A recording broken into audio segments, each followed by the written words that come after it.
Sadhguruji Pranam. We've been composing music for the last 23 years now as Shankar, Ehsan, Loy. One thing that's fascinated me has always been the concept of three. I see the association of the number three with various aspects like Newton, proton, electron, Brahma, Vishnu, Mahesh, and we are also three of us composing music. So, what is the relevance of three? What is the importance of three, and what is the effect of three? Namaskaram to the Trimurtis of Shankar, Ehsan, Loy. Well, there are Trimurtis, Trinetra, Trishula, Trikala.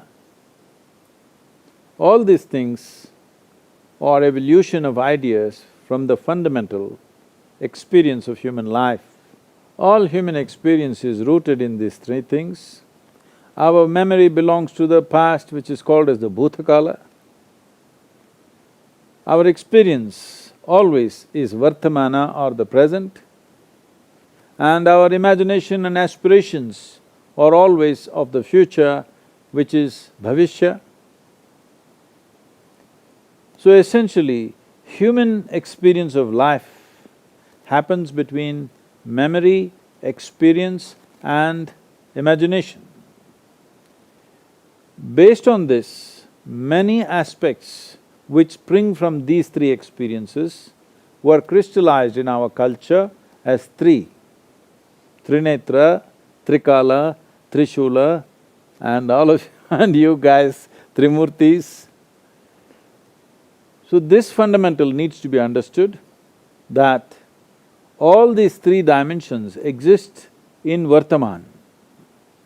All this past and future actually exists now because it's only now that you can remember, it is only now that you can imagine.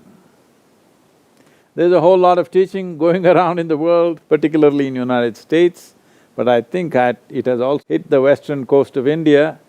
People are going about talking, be in the moment, be in the moment. They are worshippers of the present.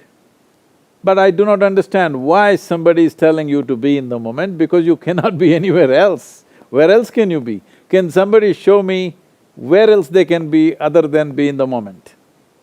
So we are anyway rooted in Vartaman, but our memories are of the past, our imaginations and aspirations are of the future.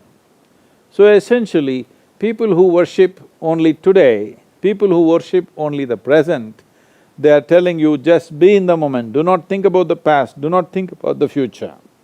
Well, it took millions of years to bring this level of cerebral capability for this brain to blossom like this, to be able to have a vivid sense of memory and a fantastic sense of imagination. It took millions of years of evolutionary work.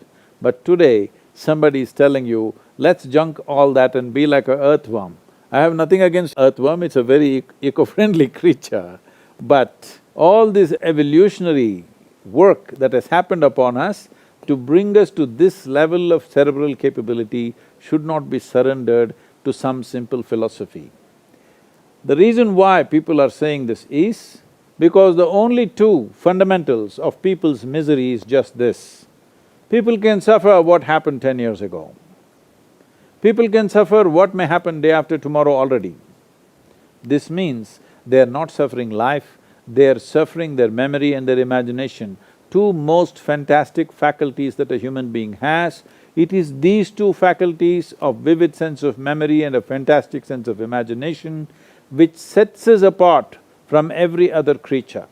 This they want to surrender because they don't know how to handle their thought and emotion.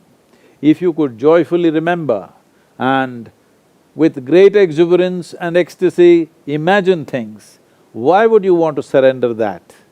It is just that your memories and your imaginations have become compulsive and they're creating a world of misery. So people are talking about how to forget the past, how to not think about the future. This is not the way to conduct human life. It's very important. All these trikalas are there, the three dimensions, the trishulas are there, and trinetras are there, the three dimensions of seeing life and experiencing life is there. and we are very glad the Trimurtis of Shankar, Ishan and Loy are there. Please make some wonderful music and let's celebrate the Trimurtis.